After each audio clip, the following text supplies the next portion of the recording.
Zoom recording. Okay. You are screening a bit of a remote pause. Okay. So you guys know who I am. We can cut out a lot of this preliminary stuff. You got the website. Today and I think all you guys have the book. Today, what we're covering is mostly in chapter 15, trust fund laws and trust fund agreements. So we're going to talk about the automatic protections that exist in some state statutes. In our case, we're talking about Maryland has a trust fund statute in the Code of Maryland. New York does. I think some other states do. Virginia has been debating it. It's been seriously debated the last couple of years, has not passed. There was a provision passed just in the last year that could be construed as a trust fund statute. It's a little hard to say. So we'll need some case law or something to find out, but I don't think it's really a trust fund statute, but it can create some liability on the part of officers and directors if they don't make sure that subcontractors and suppliers get paid. So that's what I call trust fund laws that are passed by various states. But you can get similar protections in trust fund agreements that can appear a lot of different places. Joint check agreements is one, any proposal that you do, any credit application that you do. And the law that applies to trusts generally applies the same to both of those, trust fund laws and trust fund agreements.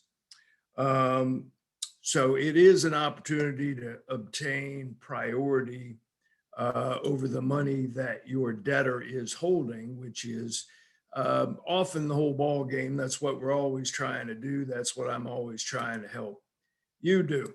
So we can really blow through this. You guys know this, but the whole idea about security of some type is, I think, exemplified when we ask ourselves why mortgage rates are 3% per annum and credit card debt's 18%.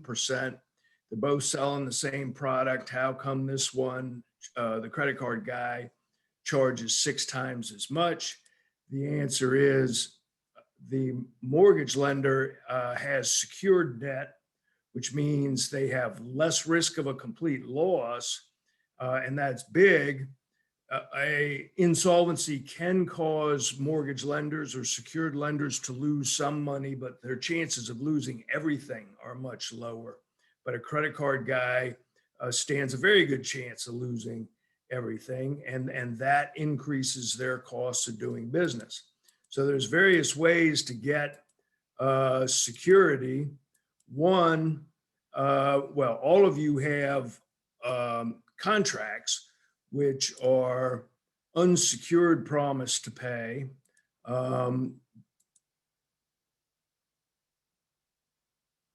Mortgage lenders will also require a mortgage on a particular piece of property, the house oftentimes, and that gives that creditor 2 different avenues to pursue. When we're talking about payment bonds, I often point out that the personal guarantees that some of you guys get, I can remember when you guys always got personal guarantees. It's become a little less common now. So that's a type of security, or it helps make sure you get paid, but it is not actually a security interest. It's another contract. It's signed, the trick is it's signed by a second debtor. So you can sue the contract debtor or you can sue the guarantor, and the chances of both of them being insolvent is hopefully a little bit lower, but you can have the same problem with both, the signator, the person who signed the contract, may not have any assets. The person who signed the guarantee may not have any assets. What is a payment bond? It's one of those. It's a guarantee. So you guys are used to that. Here, I did a new slide. This is actually the first time I've ever done a seminar just on trust funds. So I was throwing some slides together. You can give me your comments on them if you want, but I worked on the same, off of the same slide to explain that a trust fund is something different yet again. It's not any of the three things that were on the prior slide. With a trust fund arrangement, you have your contract, which is signed by the contract debtor. That enables you to sue the contract debtor and obtain a judgment. The trust fund, I would say, is more like a security agreement than a personal guarantee. But what it does is gives you ownership, not a security interest, gives you ownership of an asset of the debtor or something that used to be an asset of the debtor. And that is cash of some type. The trust fund agreement must be signed by the fund owner, that's your debtor.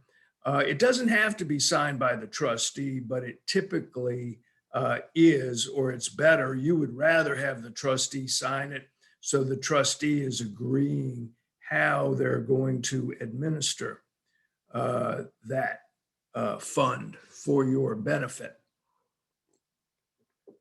So I like to give the example of the first wills I ever had in my lifetime. My wife and I used to have what they call sweetheart wills. Well, we still have sweetheart wills, but they're more complicated than they used to be. They used to say if I passed away, my wife got everything.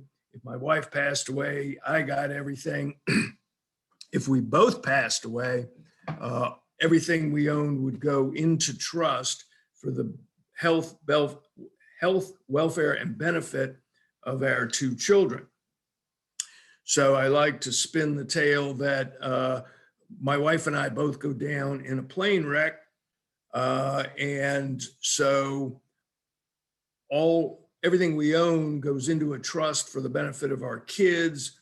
My brother, Larry, who I went for a hike with on Sunday, is the trustee. And let's say he happens to be a construction contractor, and he runs into a little bit of trouble and has to file bankruptcy.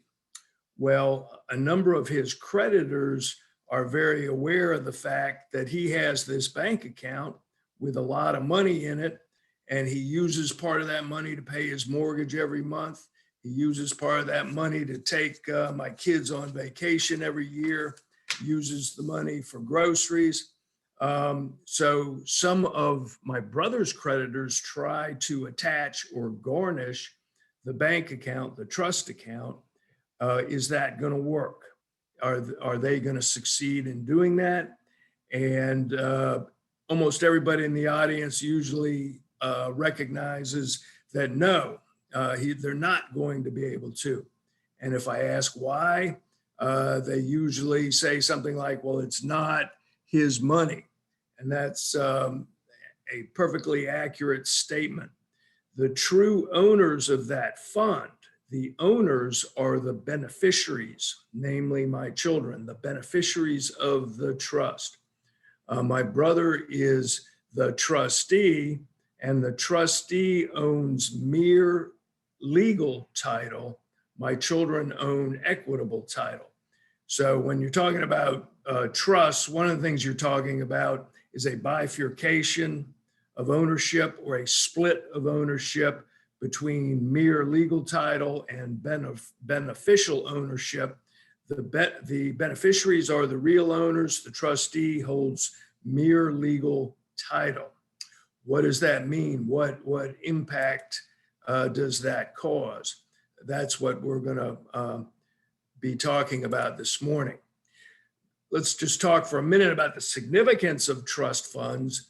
If you are in a trust fund situation on any basis, your rights as a beneficiary, and throughout this conversation, I'm going to assume you're the beneficiary, your company, the beneficiary will beat out secured creditors of the trustee. My brother cannot give away my money. It's not his money. He couldn't use our money for purposes not allowed by the trust. He could not grant a security interest in that trust fund. And therefore, the trust beneficiary will beat out my brother's secured creditors because they will not have a valid security interest. For the same reason, the trust fund theory will beat bankruptcy, will prevail over the bankruptcy trustee. And this is getting a little lawyerish, but I know all you guys and know you to be pretty sophisticated. So if you didn't understand it already, that is the definition of the rights of a bankruptcy trustee. When does the bankruptcy trustee prevail? When are they entitled to assets in the estate? Answer, the bankruptcy trustee has the same status as a judgment lien creditor. A judgment lien creditor who obtain their judgment and their judgment lien attached to all of the assets of the bankrupt debtor on the day of bankruptcy, although really 90 days before bankruptcy. And that's where you get into preference litigation. The bankruptcy trustee's security interest on all assets of the debtor relates back 90 days from the date of bankruptcy. So a judgment lien is really just the same. Here's another tidbit that you may or may not have ever understood. When a judgment lien attaches to a bank account, to a bulldozer, to any other asset, it's really the same as a security interest being recorded that day. It's really almost identical.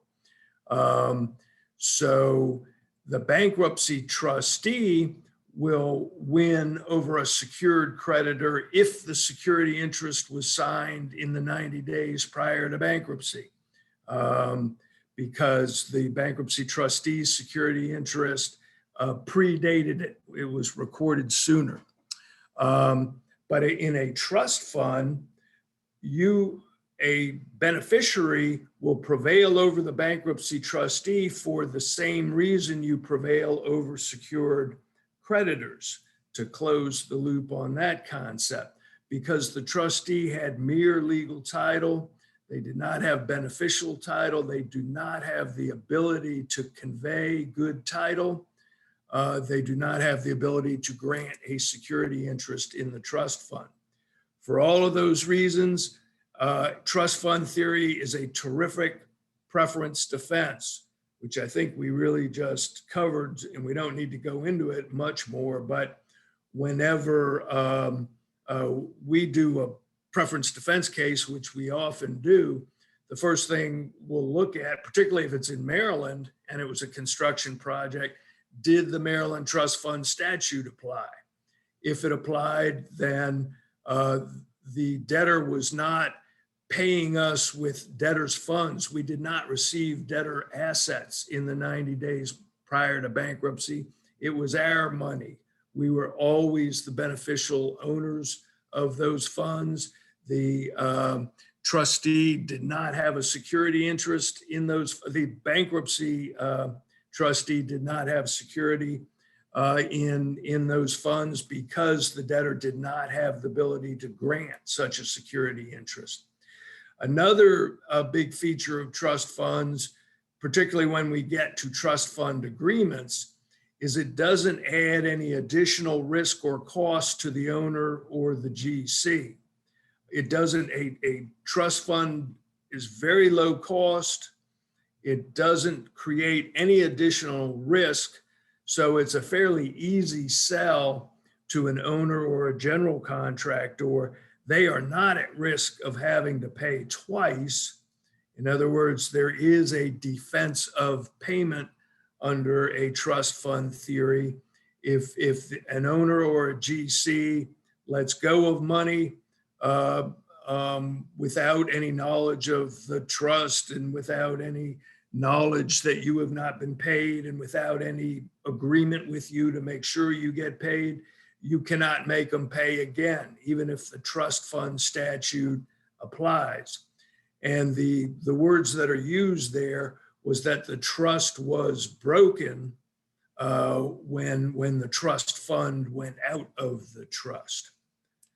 In other words, the shortcomings, the problems you will most likely have with trust fund theories are, one, tracing issues. In other words, you got to show those funds in that bank account were trust funds. Typically, you do that by what's called the lowest balance rule. In other words, let's say you're on a construction project in Maryland. The trust fund statute applies. Bankruptcy's filed. You never even thought about a trust fund agreement. No trust fund agreement was signed, but Fullerton tells you, well, wait a minute, this was a Maryland construction project. The mechanics lien statute applied, and therefore the Maryland trust fund statute applied. So let's see if we can trace those trust funds. The debtor received payment from that particular project owner on Monday, the first of the month, and that much money sat in the bank account for 4 days until they wrote a check to you. And the balance on that bank account never went below the amount that was owed to you. The lowest balance rule enables you to say, those funds in that bank account are mine. If the trustee had paid that money to somebody else, and then there was another deposit made from an unrelated project, you no longer have a trust fund. The trust was broken. And that's what I mean by, that's the main way that you solve tracing problems. You have to be able to show that those dollars are very fungible. Money's fungible. It's hard to tell $1 from another dollar. It's unlike an automobile. You know, it's easy to identify which automobile you have a security interest in, but it's more difficult to identify dollars as belonging to your trust. You can have segregation issues in a trust fund. In other words, the trust might be broken if the trustee mixes up the trust fund with other funds. That's what's called commingling. In the Maryland Trust Fund Statute, you get a big benefit. One of the cool things about it is the statute states explicitly that commingling is allowed. Commingling will not break the trust. But in trust fund agreements in particular, this is where this becomes an issue. Let's say you put a trust fund agreement in a joint check agreement or in a proposal or a contract that you write. If the funds are not kept in a separate account, or they're not in somehow or another segregated, and the trustee is accounting for those funds separately, there is an argument that that breaks the trust. It doesn't certainly break the trust. The trust fund agreements I write normally say that commingling will not beat the trust. And then the debate becomes whether that agreement by the debtor and the trustee will win over the legal rights of the beneficiary of the trust. And that's arguable.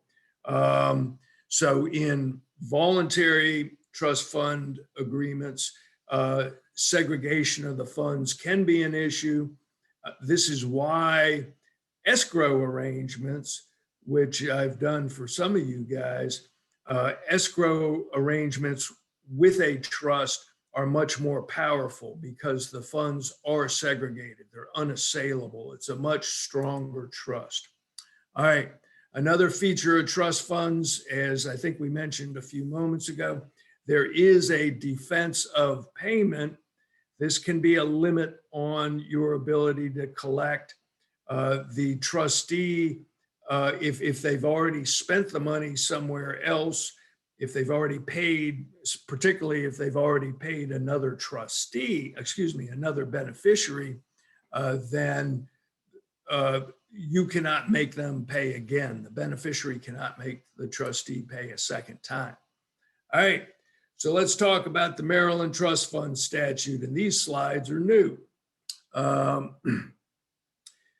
Maryland Real Property Code, notice that it is the Real Property Code. The Trust Fund Statute is appurtenant to the Mechanics Lien Statute. The Mechanics Lien Statute in Maryland is Maryland Real Property Code 9101 at sequence. Immediately after the Maryland Mechanics Lien Code is the Maryland Trust Fund Statute. And that's significant, as we'll see in a moment, because the Trust Fund Statute may or may not apply depending on whether or not the Mechanics Lien Statute applies.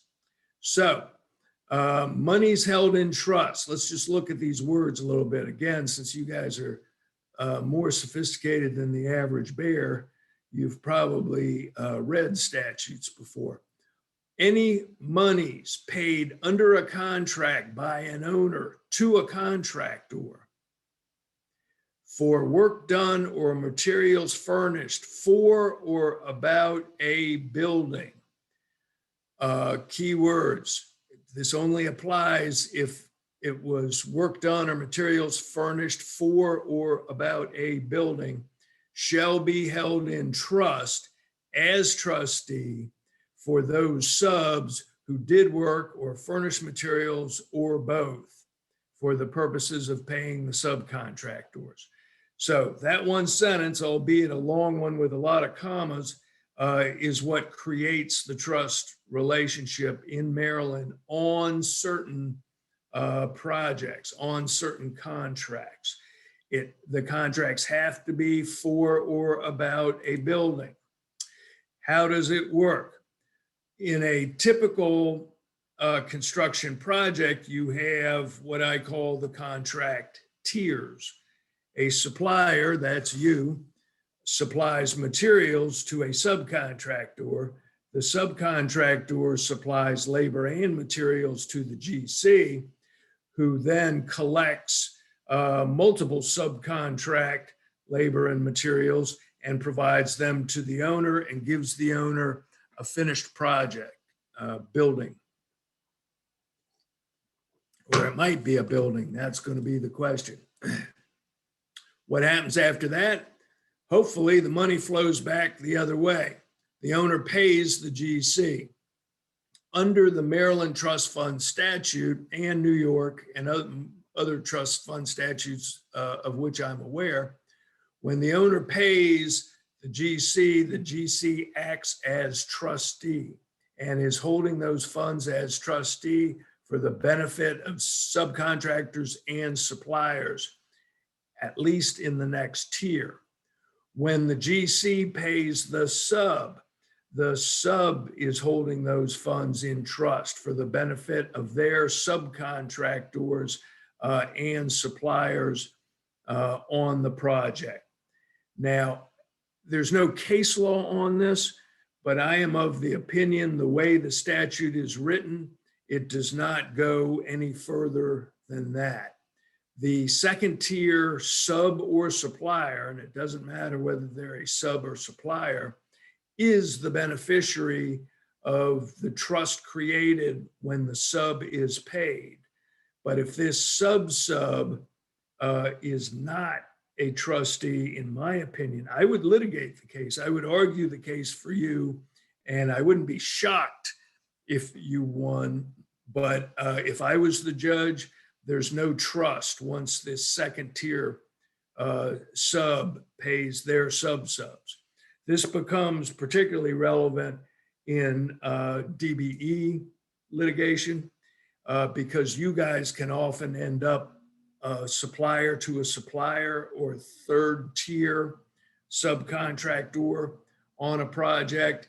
And I think when your DBE customer receives payment, they are not holding those funds in trust for your benefit under the Maryland Trust Fund Statute. All right, so here's the Maryland Trust Fund Statute. Again, has to be for or about a building. And here's what we were just talking about. Shall be held in trust by the contractor or the sub. It operates on the sub also for those subs who did work or furnish materials for the purposes of paying the subcontractors. Now, Maryland Real Property Code 102B, this is at the beginning of the mechanics lien statute. It tells us that water lines, sanitary sewers, storm drain, or streets are structures to which a lien can attach. The next subsection, 102C, says any machine, wharf, or bridge erected may be subjected to a lien in the same manner as a building. Well, the courts, both federal and Maryland state courts, fairly recently, just in the last 10 years, have decided that the structure of this statute, that the trust fund statute applies only if they're furnished for or about a building, means that if you don't fit one of these descriptions, in other words, if you don't have a building, then you also don't have a trust. Another way of saying the same thing is you don't have mechanics lien rights in Maryland unless you have the building. You can have the exact same problem with mechanics lien rights in Maryland. Examples I have seen, a common big dollar example that we've seen, regularly in recent history are these big solar power fields. It's been a pretty big dollar operation. Developers going around and buying up real estate and building huge solar farms, which involve a lot of electrical equipment, and they sell that power to users of electricity. Well, if you think about it, it ain't a water line, it ain't a sanitary sewer, it ain't a storm drain, it ain't a street, it ain't a machine, a wharf, or a bridge. So it's not a building, and you do not have mechanics lien rights on a solar power plant in Maryland. It's debatable whether you do in Virginia, but it is very different. This is what I do for a living. If you look at the Virginia mechanics lien statute, it says you have lien rights for any structure permanently annexed to the freehold. It only has to be a structure. And I think you got a good argument, and I think you'd probably prevail that a solar power stand or structure of some type is a structure, and it is permanently annexed to the freehold, and that's the standard. In Maryland, however, it's a very different situation because you only have mechanics lien rights if it's a building. These statutes define what is a building, and I don't think it is a building. Okay, so what the courts have concluded is that the Maryland Trust Fund Statute 9201 applies if the Maryland Mechanics Lien Code applies or if the Maryland Little Miller Act applies. That's what the following statute in the code 202 says. That we may have a slide on that. We were just talking about there's no trust if there's no mechanics lien rights. In other words, there's no building. one case I had, um, I have the honor of, at one time, I had the leading case and the only case on this issue in the Maryland Trust Fund Statute in Maryland. It was before the federal court. It's the Jaguar Technologies case, which was a semi-famous case. But I viewed that as a bit of a problem because I lost, and it was famous. Famous for that reason, that we supplied a bunch of cable for running television cable, and the cable was buried across multiple parcels of ground. A lot of money involved. It was certainly permanently annexed to the freehold. Debatable whether it would be a structure under even Virginia law, but the federal court in Maryland, construing the state mechanics lien code, said that that ain't a building. It ain't a wharf. It ain't a bridge. It ain't a street. It does not meet the definition of a building anywhere. The trust fund statute doesn't apply. Fortunately, I do want to add that that was on a preliminary motion. And even though we lost that particular part of the motion, we prevailed on the case generally long-term before we got to trial. So everything worked out fine. But there have been a few cases since then that have come to the same result with Maryland state courts. So you have to have a building. The other example, I mean, my question, what I still don't know is, I mean, do you have to actually prove that the 15% rule doesn't apply, for example? Do you have to put on evidence that this building that you built or these improvement to the building added 15% to the value of the property? You might need to prove that if it was a mechanics lien case. Do you need to do that in a trust fund case? I don't know. We'll need to have the case before a Maryland court, or it needs to get to the Maryland Supreme Court before we will know. Okay, the trust fund statute says that it applies if the mechanics lien code applies, or if the Maryland Little Miller Act applies. One place this comes up that may be relevant to you guys is there is no trust fund theory if it is a federal project. And we do have a recorded case on that. I forget what the project was, but there was a federal project of some type. The Little Miller Act applied. The litigant tried to establish their trust fund rights. And like the case I had, the court ruled that no, the statute says the trust funds applies if the Little Miller Act applies. It does not say it applies if the Federal Miller Act is relevant. So there's no trust fund. Okay. Maryland Trust Fund Statute. What's it do for you? What's it not do for you? Definitely beats secured creditors.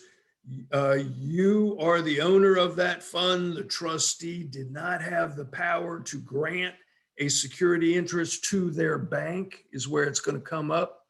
The bank has a security interest on all of the trustees' bank accounts. You're going to be able to say, well, wait a minute.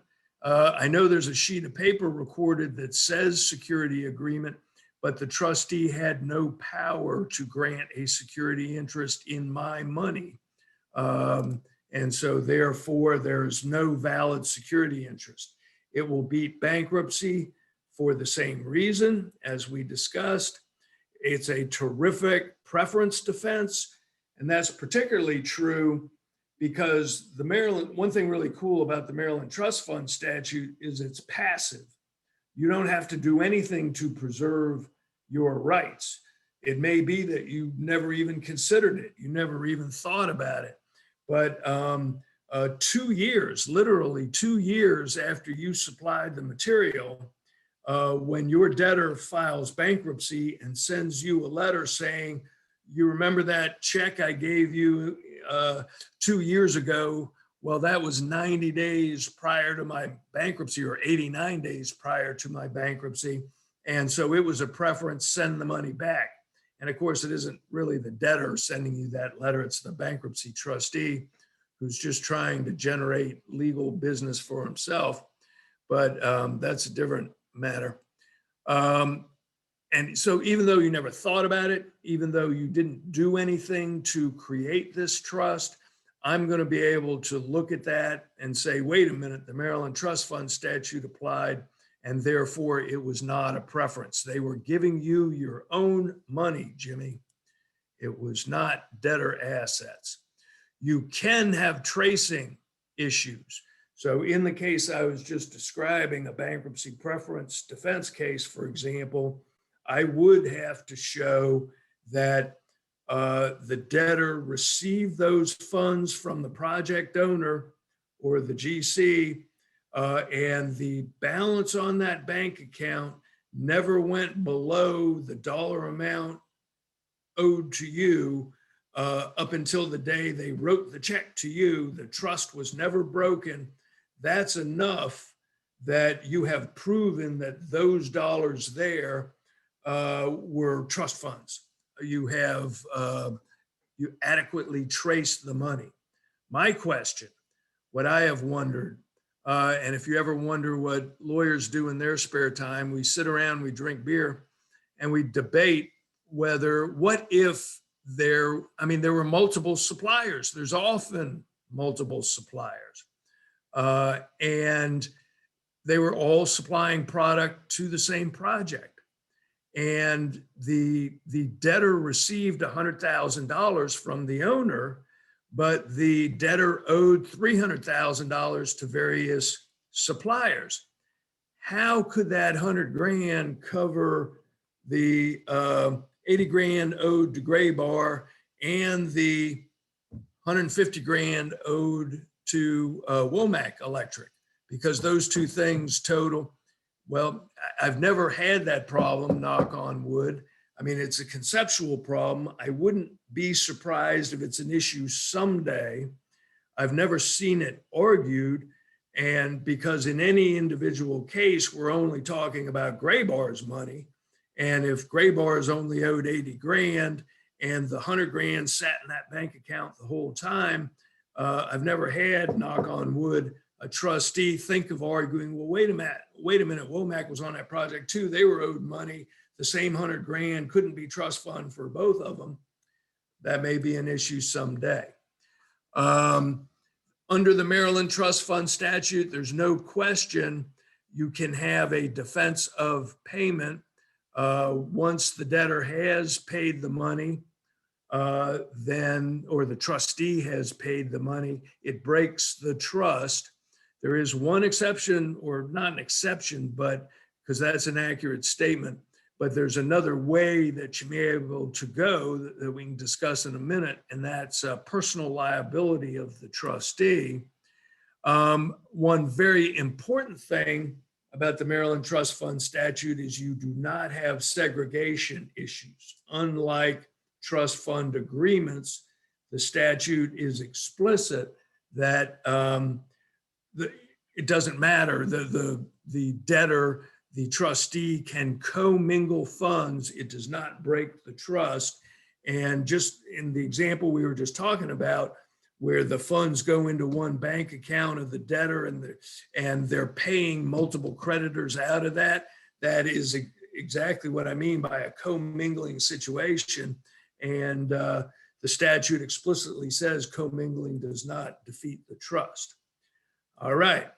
So personal liability of officers and directors, even if the trust is broken because the trustee pays the money. The Maryland Trust Fund Statute says that personal liability can attach to any officer, director, or managing agent of any contractor or subcontractor acting as trustee.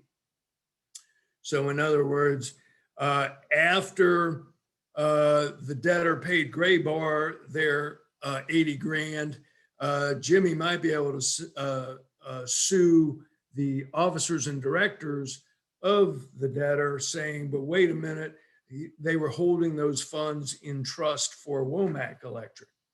A managing agent, that's kind of disturbing if you're an employee. Who's a managing agent? It's an employee who is responsible for, direction over, or has control of money held in trust. You may be able to sue them personally. However, if you think about that and think about the example we were just talking about, the trustee didn't use the money to give to his girlfriend, didn't use the money to buy a Mercedes Benz. They used the money to pay Gray Bar Electric, another perfectly legitimate trust beneficiary on this project. Are we going to be able to hold them personally liable because they didn't make sure Womack got the money? The statute doesn't speak to that, but in my experience, I have never had a court attach actual personal liability to an employee or an officer or a director or a managing agent. I've never seen it happen. There's no recorded case that it has happened. The only recorded cases where it's even discussed is in the situation that they were using the money for inappropriate purposes. The statute doesn't say that, but in real life, that's the way it's construed by the courts. Nonetheless, we have a lot of fun whenever we send what we call project demand letters, and we've probably done that for everybody here. First thing we do when you send us a file, it takes a week or two to prepare a mechanics lien.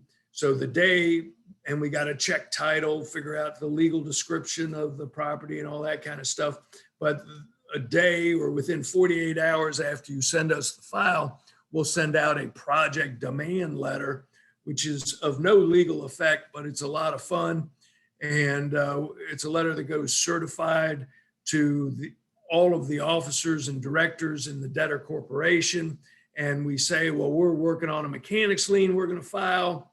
And if it's a Maryland project, we will also say the Maryland Trust Fund Statute applies, and we're going to hold each and every one of you officers, directors, or managing agents personally liable if you don't make sure we get paid.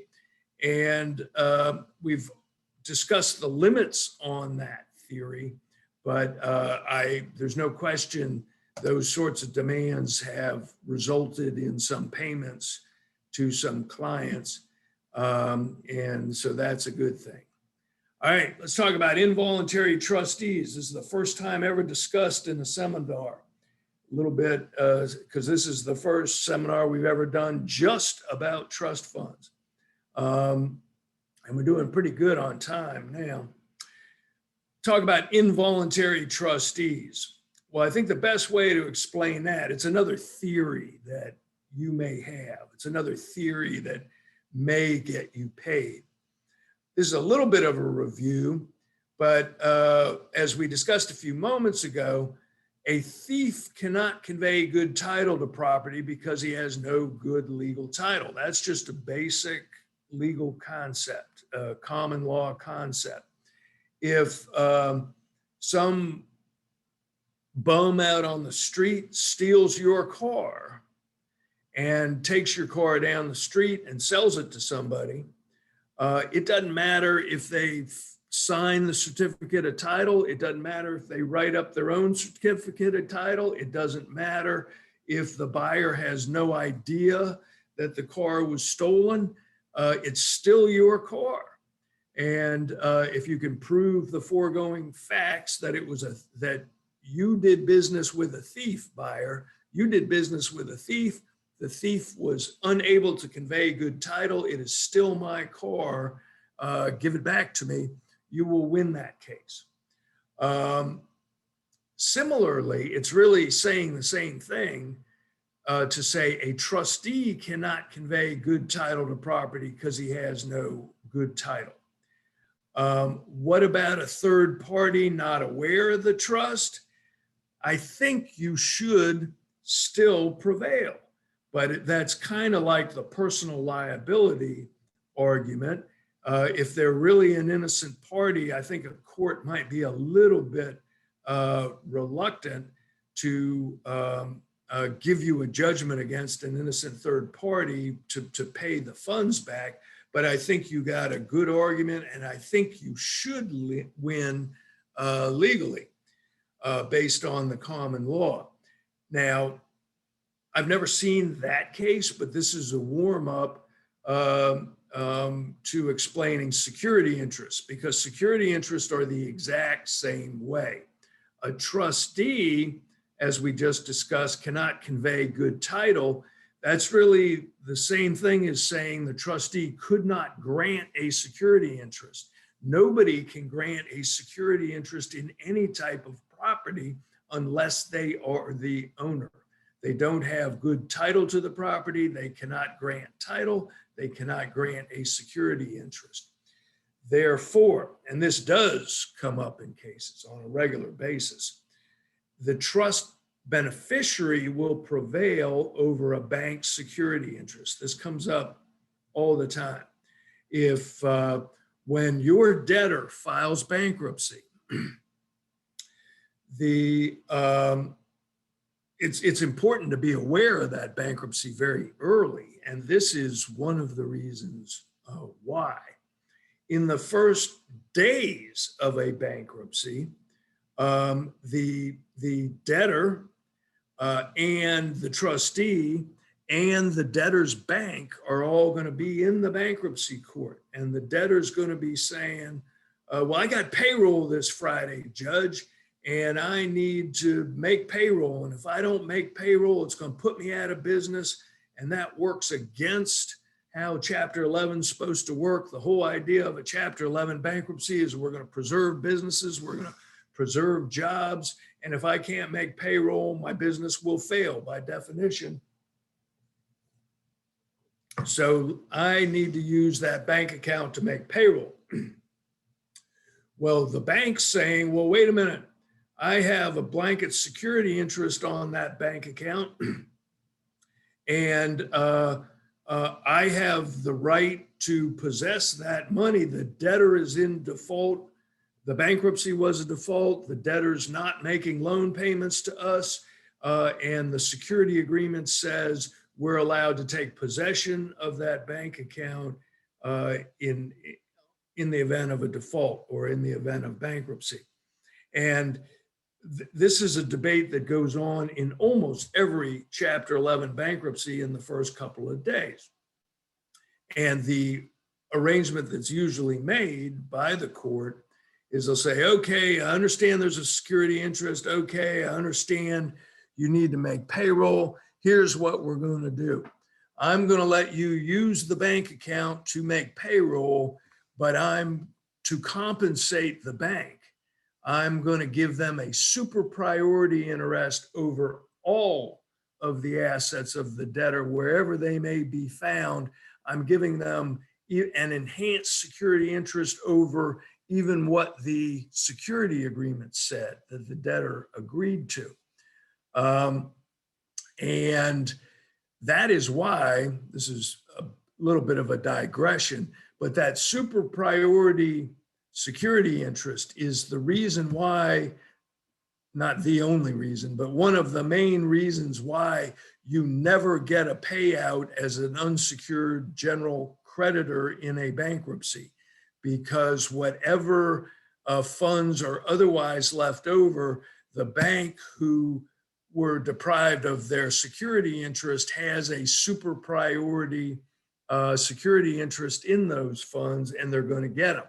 And that is why all of the funds that the trustee collects in preference litigation does not, it's the whole reason you have to pay this preference money back is because you shouldn't be preferred over other creditors. Those funds should have been used to spread around all the general unsecured creditors. Well, how come they never get a payout? Everybody has to pay all this bankruptcy preference money back, but the general unsecured creditors never get a distribution. Why is that? One reason, where do all the preference dollars go? One, it goes to pay the trustees' legal fees, which are huge. It's a cottage industry amongst trustees. And the other reason is if the money that isn't eaten up by the bankruptcy trustee is subject to this super priority security interest of the bank. So that's a bit of a digression. I hope you find it helpful, however.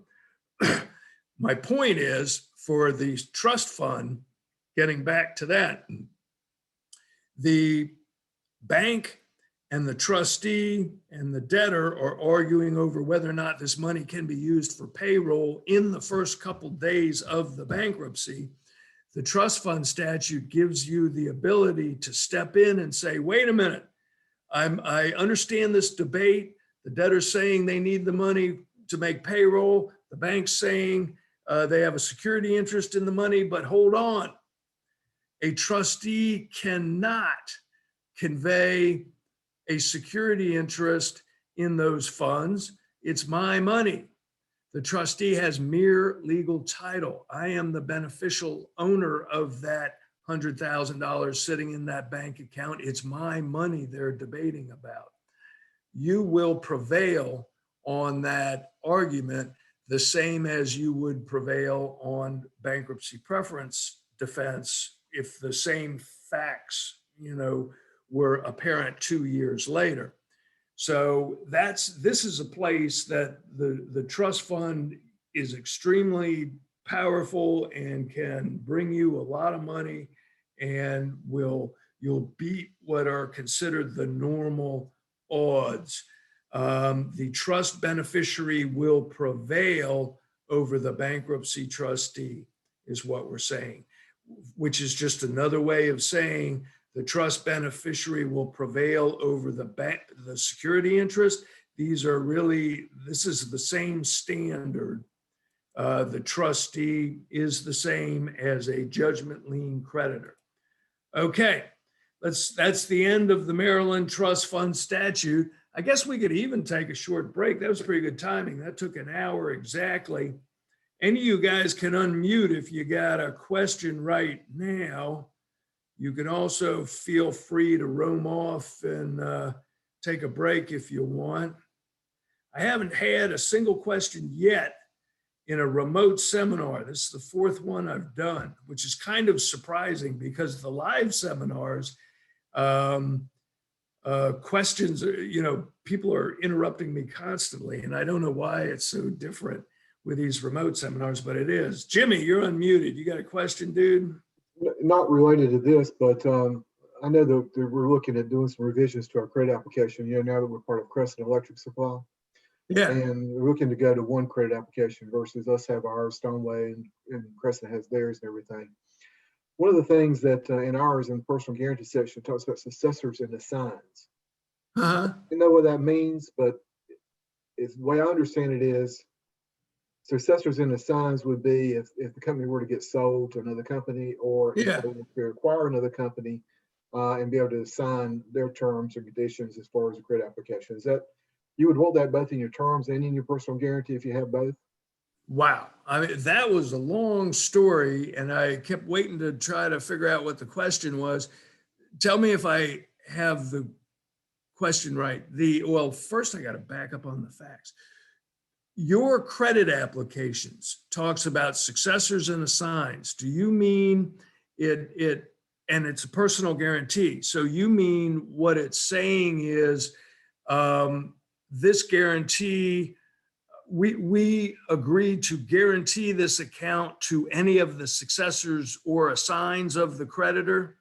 Correct. In other words, if the creditor company is sold, it does not break your guarantee, you're still liable as a guarantor.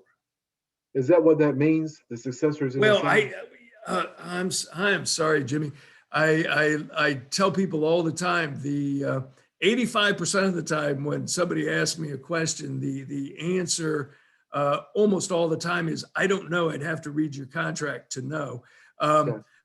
I'm having trouble picturing what you're saying. Is it only in the guarantee and the language is saying this guarantee applies, can be enforced by the creditors, successors, and assigns? I'd have to get it out and read it. Yeah, me too.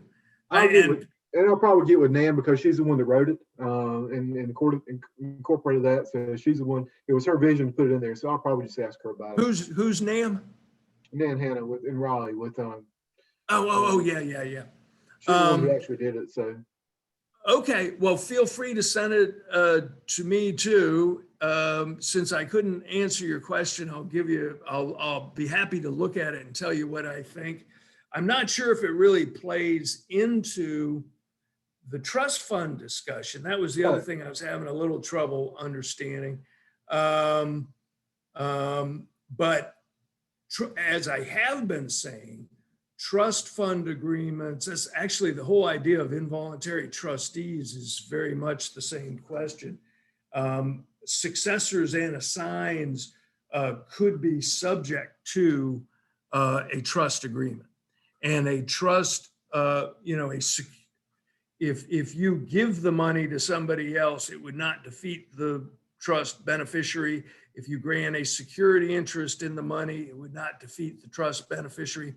So that's at least a successor and assigned situation, which is probably what made you think of the question. And the trust beneficiary would prevail over those successors and assigns. Okay, so a trust fund agreement, you have lots of opportunities. We've been talking about the Maryland Trust Fund Statute. And we're changing the subject a little bit now to say that you can create the same sort of relationship. You can create a trust fund via a trust fund agreement, and which I thought maybe Jimmy was talking about in a credit agreement, as we'll see in a moment. You can put a trust fund agreement in a credit agreement, in a contract, in a proposal. It's cheap, it's easy, it only takes a couple of sentences, and it generally gives you all the same benefits we've been discussing with the trust fund statute.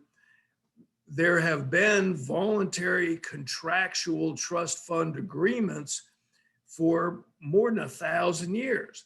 It's think back to the trust created by my will and my wife's will. There have been trusts recognized by the law for hundreds of years. I'm sure it's more than 1,000 years. And so there's a lot of law about it. There's no question the law and courts and judges respect a trust agreement if they are properly created. They can be in subcontracts, joint check agreements. This is all it takes, or this is an example of one. And really the first sentence is all you need. Buyer agrees that all funds owed to buyer from anyone or received relating to materials supplied by seller shall be held in trust for the benefit to the extent sums are justly due, period. I think that creates the trust. The second sentence is really trying to deal with the commingling segregation interest. It's one possibility because that might defeat your voluntary trust that you're trying to create. One way of dealing with it is to say right in the trust agreement, oh, it doesn't matter if the debtor commingles funds. They don't have to segregate funds. The problem there, I question whether the trustee who doesn't own the funds and the third party could agree to curtail the beneficiary's rights in those trust funds. You know, the law says trust funds have to be segregated. If they're not segregated, it may still bust the trust.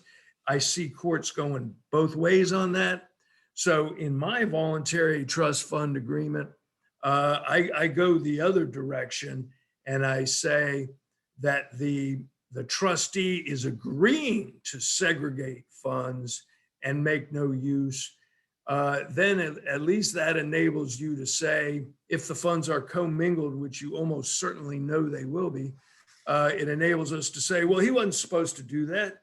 He agreed right there. The funds were segregated. They violated the trust. He's guilty of breach of trust.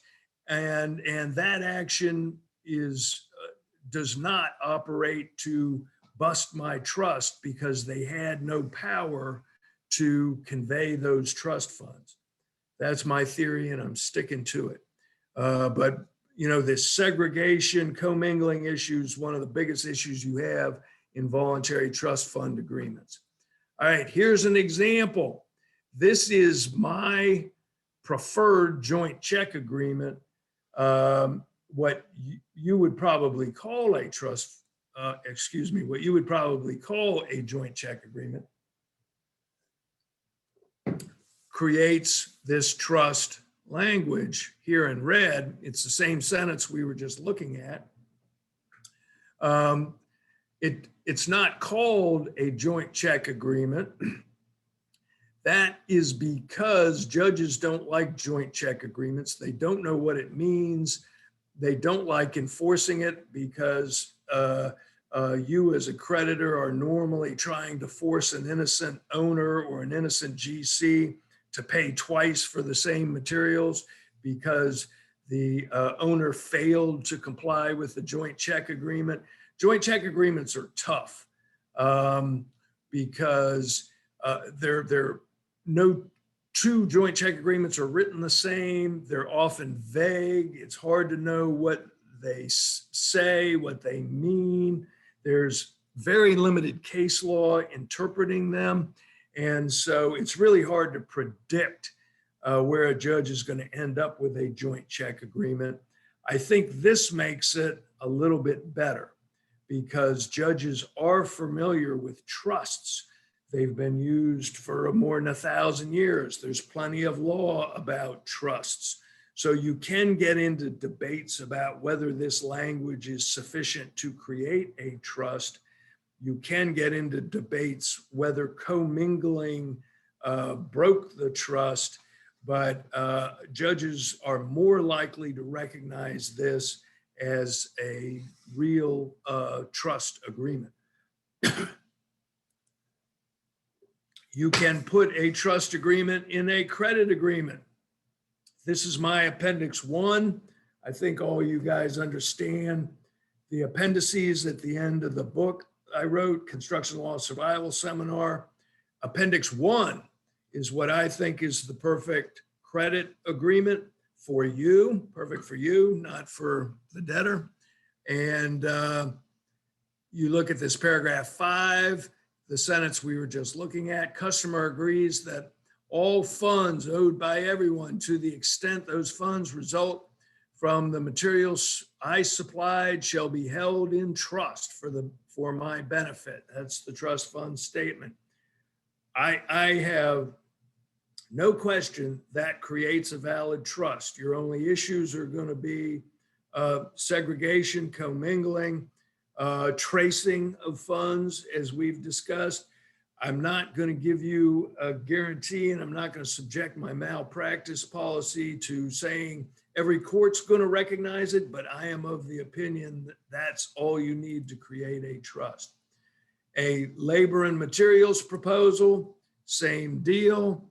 Paragraph 7, same sentence. I think that creates a trust. It's very passive. You do burn a little bit of ink. You need a little bit of space on your paper, but it doesn't really cost you anything once you get this set up. Here's your proposal form. Every time you quote a project as a material supplier, paragraph 8 creates the trust. All right. So trust funds. well, this is really talking to the GCs in the world, and explaining in part, uh, one of the things I like about trust funds, and you can get GCs and owners to agree to it, is it doesn't hurt them. If they only have to pay you to the extent they owe money to the debtor. There is a defense of payment feature in the trust relationship.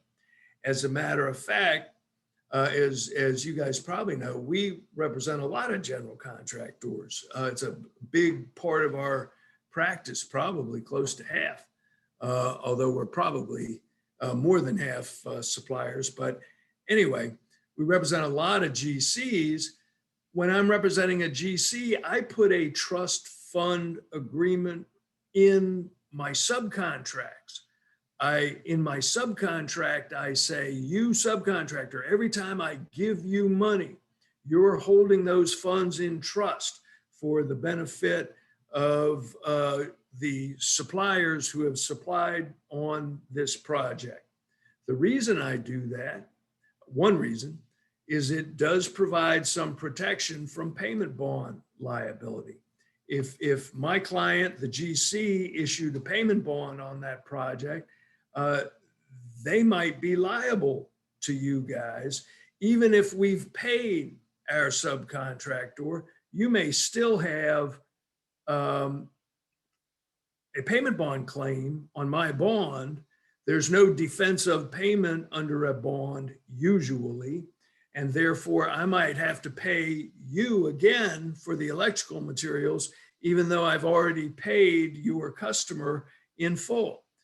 There's actually nothing fair about that if you think about it, and GCs certainly do not think it is fair.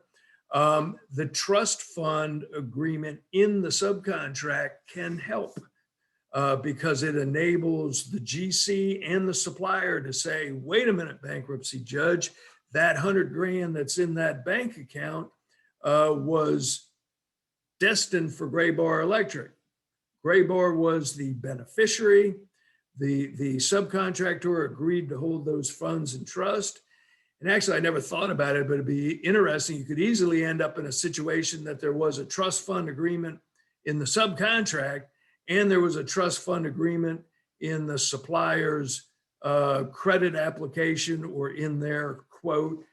So as long as there wasn't a huge conflict between the way those two provisions were written, that would make your trust even stronger, or it should, in the eyes of the bankruptcy judge. All right, so a GC or an owner, it also protects them to recover the costs of completion.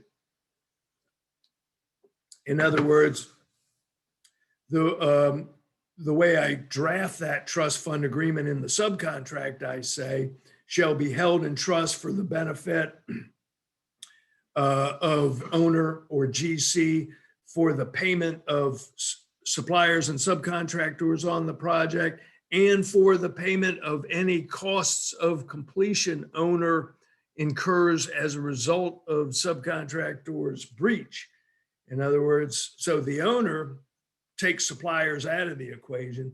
An owner might be able to say, wait a minute, bankruptcy judge, that 100 grand that's in that bank account is my money. I get it back because the debtor defaulted in their contract. I'm going to have all these costs to complete and will be damaged as a result.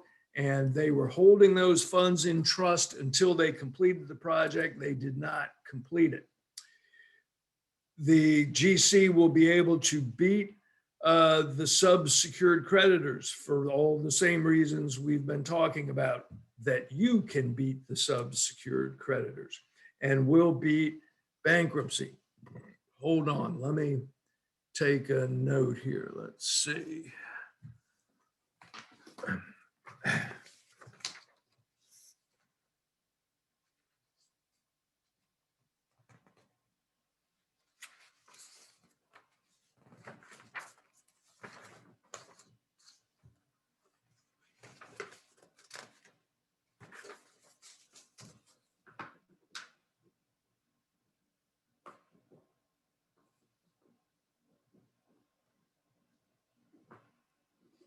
All right. So in a subcontract, here's the provision you may put. I'm going to move this slide up one. That's the note I was just taking. Change the subject, a segue to change the subject to the point of view of the owners and general contractors may want to put this in a subcontract. All monies paid pursuant to this subcontract shall be regarded as a fund held in trust for the payment of all obligations, including, but certainly not limited to, the completion of all work and the payment of all subs and suppliers. It's not the subs' money until all obligations are satisfied. All right, so let's talk about escrow arrangements, which are essentially an enhanced trust fund agreement. And now I think you guys have a good understanding of why that is. It's because of the segregation issue and the commingling issue. You don't have that issue if there is an escrow agreement. So if you really want to make sure your trust fund agreement applies, this is how you do it. Still, there's no additional risk or cost to the owner or the GC. And that's part of why you can sell it. As all of you know, or at least some of you know, you sometimes still have a difficult time getting an owner or a GC to agree to it.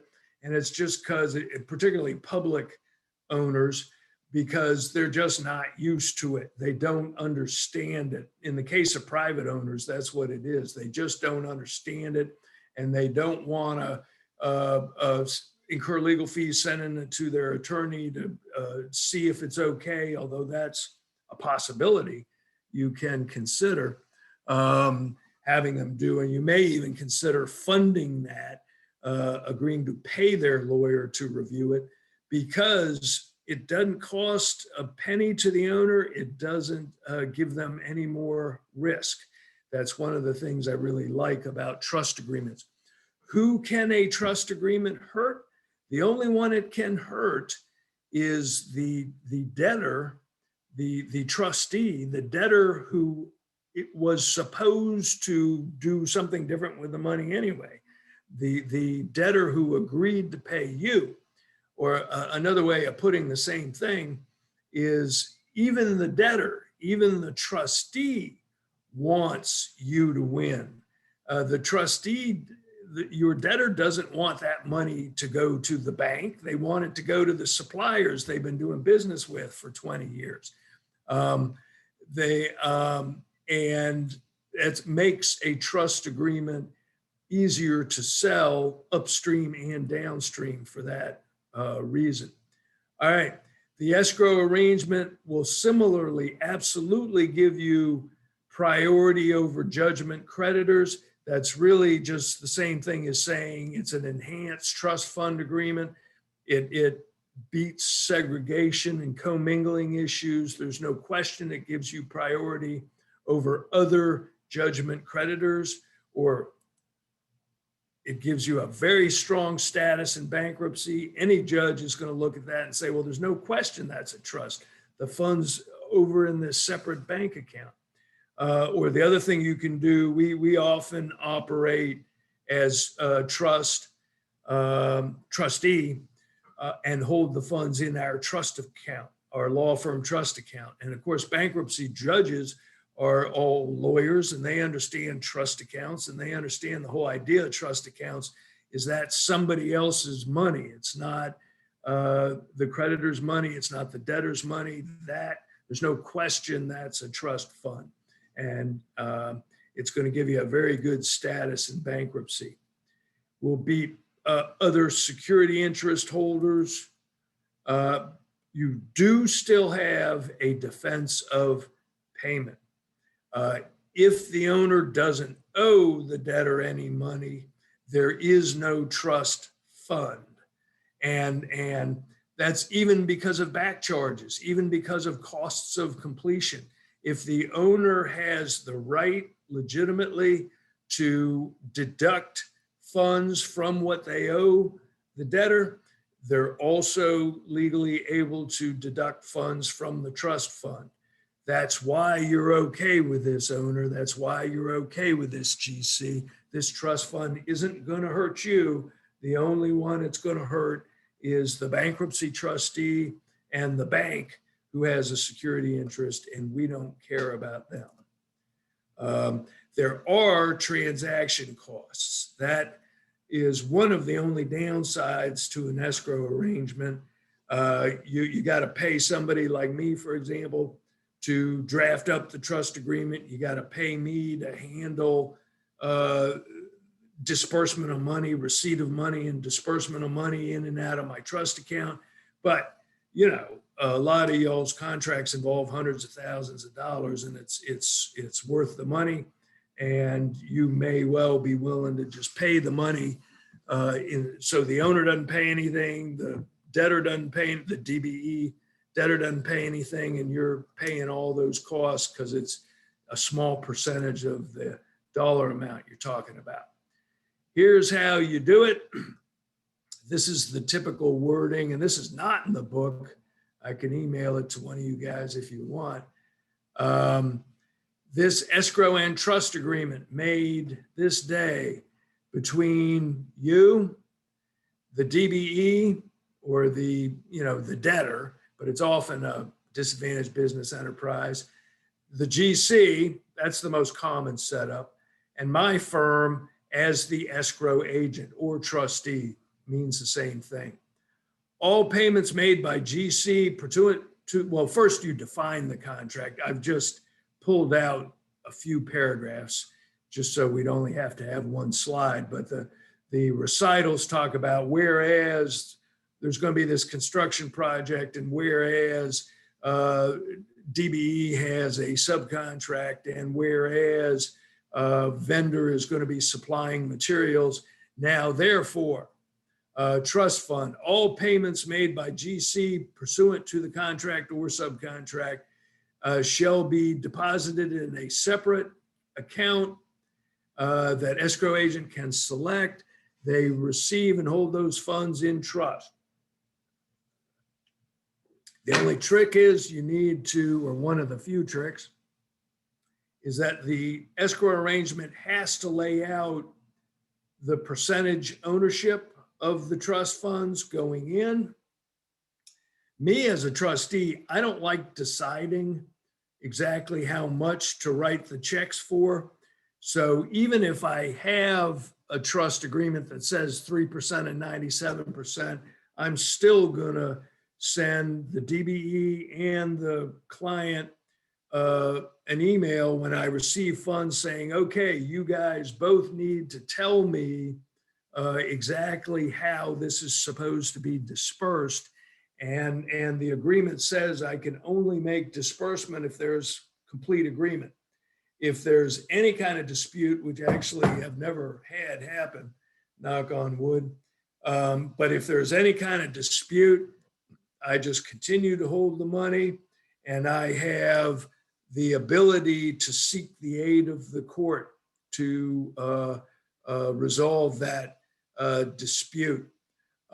This paragraph 4 says, every time I receive money, whether the percentages are, so the percentages don't have to be laid out in the agreement. In other words, you can just have this number 4, and I always put this number 4 in there, even if the percentages are laid out.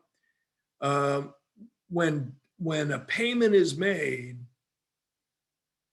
to the escrow agent, and we try to make it by wire transfer, both of them, the debtor and the vendor, will give us written instruction how it's to be distributed. And if they are unable to agree, I have the right to seek the aid of the court, or I can just pay the money. What an interpleader means is I just pay the money into court and I run like hell and let you guys just argue in court about who gets the money. Never actually had that happen, but it's always got to be in there. Now, there was something back here I wanted to get into. It's authorized to disperse. Okay. You can also use what I refer to as a poor man's escrow, and this just avoids the transaction costs paying somebody to draft up an escrow agreement. I don't think it's a really good idea, but it's a fallback position. If somebody doesn't want to agree to a trust fund agreement, an owner or a GC doesn't want to agree to that, your fallback position might be, okay, the owner's going to make all payments by electronic transfer to a certain bank account, and only the supplier has the code to get the money out. In other words, and I've had this work in real life with, you might have a public owner who doesn't, it's against their policy. They don't see anything in the regulations that allow them to agree to an escrow agreement. First, I don't think there's any question a public owner can agree to an escrow agreement. I don't think there's any question they have that flexibility in their procurement code. But it makes them nervous because they're not used to it and they don't want to do it. Fallback position, okay, we're going to draft the subcontract so it says all payments to the DBE shall go electronic transfer to this certain bank account, this certain routing number, the funds go in. It doesn't say in the subcontract, but guess what? You, the supplier, are the owner of that bank account. Or in the alternative, you, as the supplier, are the only authorized signatory under that bank account.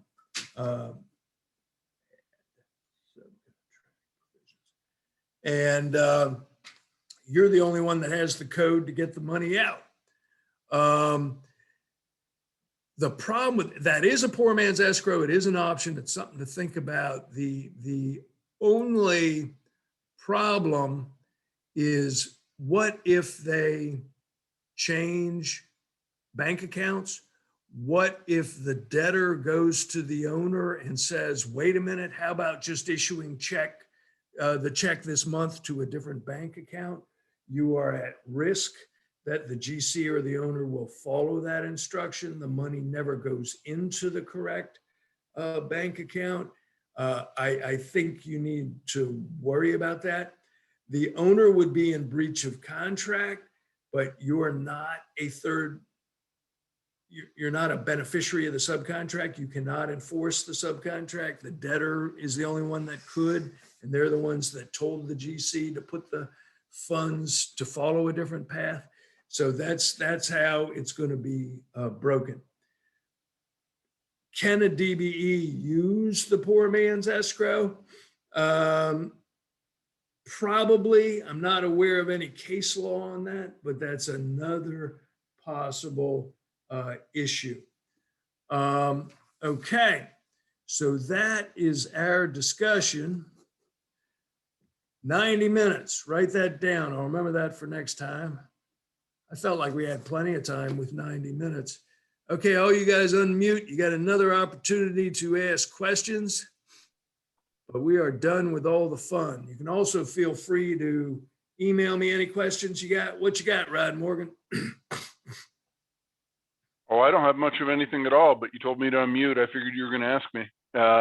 Okay. Well, you got any comments on any of that? Do you find the escrow and trust agreements? What are your thoughts on that? Does it work? I mean, we use them heavily. We haven't gone to court on any of them yet, and right. Knock on wood, we won't. But sooner or later we will. Yeah, but it is telling. I got bad news for you, Rod. You and I have been at this a lot of years, 30 years apiece, I believe. And we've never been to court on it. I mean, sometimes there's problems and it doesn't work for reasons we've discussed, but we've never been in heavy litigation about it. Getting people to agree to it is the big the biggest issue. How are you doing, Christopher? Let's see. What company are you with, Christopher? You got to unmute, buddy.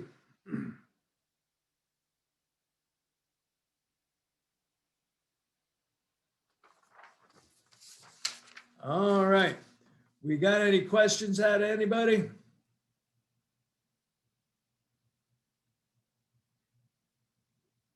Everybody have fun? All right. Feel free to email me more questions if you want to. And I look forward to seeing you guys again. The next time we're doing this is June. Oh my goodness, I didn't bring the dates. That was a faux pas. But the maybe somebody else remembers the date, but I will send you an email. There's a date in June. We're going to do Uniform Commercial Code and the Battle of the Forms, which is a fun seminar. That's pretty lively, a little less lawyerish and a little more lively because it's a scenario you guys are in all the time, sending quotes, purchase orders, all this paperwork flying back and forth. Who wins the battle of the forms? What if there's a conflict between the proposal you sent and the purchase order that the customer sends back? That's what you call the battle of the forms. What terms apply? Christopher, you're unmuted now. You got a question? Yes, sir. When you're dealing with a bankruptcy situation, how important is the tracing for the trust fund to overcome the security interest? It's absolutely critical. Your inability to trace the funds will defeat your trust. The benefit, the good, that's the bad news. And I can tell you, for whatever it's worth to you, that makes perfect sense to me as a lawyer, even though I could also understand that you as a beneficiary would think that's unfair. And really what we're talking about and what your question may be about or what you may have experienced is what if the debtor spent the trust funds, on gave the money to somebody else, but then after that, the trustee always meant to replenish the trust is the words that are always used. The trustee was honest. They meant to replenish the trust. They knew they had this other money coming in next week and it went into the same bank account. And now even the trustee wants to say, well, Christopher should get that money, but the bank that owns the security interest will win that argument, or the trust has been broken. So that is one of the limiting factors, a common problem you will have with trust funds and trust fund agreements and trust fund statutes. The good news, if there is any, I want to make sure you're aware that your obligation to trace, all you have to do, the law provides you the lowest bank balance rule. So, and what that means is, let's say the debtor receives 100 grand, a check for 100 grand from the owner or the GC, and it goes in this bank account, and then a week later, they write you a check. Well, there might be a lot of other money going in and out of the bank account, which arguably maybe some of that was your money. But the way the law will look at it is that as long as the balance on that bank account never went below 100 grand, after that check hit, even though money was coming in and out, if the balance never went below 100 grand, those were the trust funds. In other words, the law will assume that the trustee was preserving that 100 grand because they knew it was subject to the trust. They give it to you, that those are the trust funds. It was not a bankruptcy preference. If that is the issue, you would prevail over the secured creditor. Was that the situation you were in, something like that? Yes, and I mean, I'm just wondering, is it kind of an early bird gets the worm thing when you're dealing with that situation? You got to Yep. move when somebody files bankruptcy, quick. Oh, you ain't kidding. And I'm sorry, Christopher, what company were you with? DGS Construction. And are they a supplier? They're a Schuster Concrete. They do concrete frames, but we Yeah. also have a ready mix division, which Okay. supplies, No, all it is a supplier. Okay, good. No, I just didn't have you on the list here. Shoot. I'm sorry. I've already forgotten your question. I'm sorry, Christopher. Tell me your question again. No, you answered it. The early bird gets the worm with Oh. respect to tracing.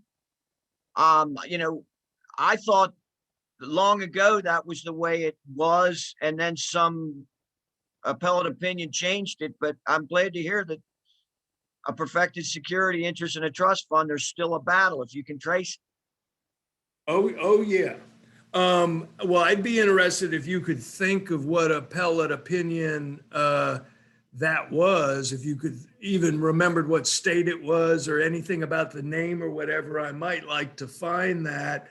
But I bet there was something odd in the facts that led the court to come to that decision, because the lowest balance rule is the general rule, and will. Well, I'm really glad to hear that. Okay. Because I thought that we'd lost it. Oh, no, absolutely not. Oh, no, it's in these bankruptcy preference cases is where it most commonly comes up. And I know you came in a little late, which we're glad you made it, but we did talk about this earlier. Actually, I use this trust fund more in bankruptcy preference defense than anywhere else, because we do a lot of work in Maryland, and it drives you guys crazy that, the debtor burnt you for $100,000 receivable that you weren't paid and that you had to write off because you're a general unsecured creditor, didn't have lien rights. And then 2 years later, the trustee's sending you a letter. Well, we're sorry, we didn't have a distribution for general unsecured creditors, but you received $200,000 89 days before the debtor filed bankruptcy, and you got to pay that money back. Yeah, I've been there, but luckily it was on a small amount, and it was beneath whatever the level was, and we had a defense. Well, fortunately, as far as I'm concerned, that angers you so much that you're willing to send people like me money to try to beat the bankruptcy trustee. And that's a lot of what I do for a living. And if the construction project was in Maryland, where the Maryland Trust Fund Statute applies, any project where the mechanics lien statute applies, the first thing I'm going to look at is whether the Maryland Trust Fund Statute applied. And if it did, I'm saying, Your Honor, true story, we received a check for $200,000 89 days before they filed bankruptcy, but guess what? The debtor we did not receive assets of the estate. It was not the bankruptcy estate's money, it was my money. The debtor was holding those funds in trust for our benefit, and that will work, but that's exactly where the tracing issue comes in. I have to show funds. Here's the construction project. It's very similar to a mechanics lien case, which is a lot of why I do preference litigation, because it's really the same thing I do when I'm filing mechanics liens.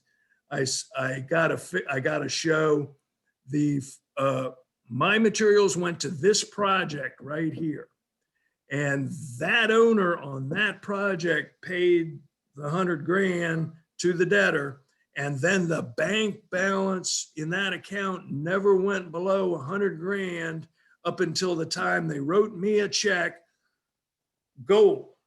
you've made your case. You've proved you have adequately traced those funds. Now, the other thing I mentioned earlier, and I don't want to jinx this as a defense for any of you guys, but I've always wondered why I never needed to argue about the fact when that 100 grand hit the bank account, they probably owed more than Schuster on that project. They probably owed 3 or 4 different suppliers on the project, and they probably all got paid money out of that check. So where would you be if the trustee said, well, wait a minute, maybe you adequately trace that money if Schuster's the only creditor on that project, but there were 3 other creditors on the project that all had claims to the same money. They're just not here today, you know, and you could still have a tracing problem there, but knock on wood, I've never had anybody raise that issue. Thank you. All right. Any other questions? Christopher, send me an email, would you? Yes, sir. All right, just so I have your contact information. All right, well, I enjoyed it, guys. Feel free to email me or give me a call with any further questions. I had fun. I hope you did too. Thank you, Jim. All right.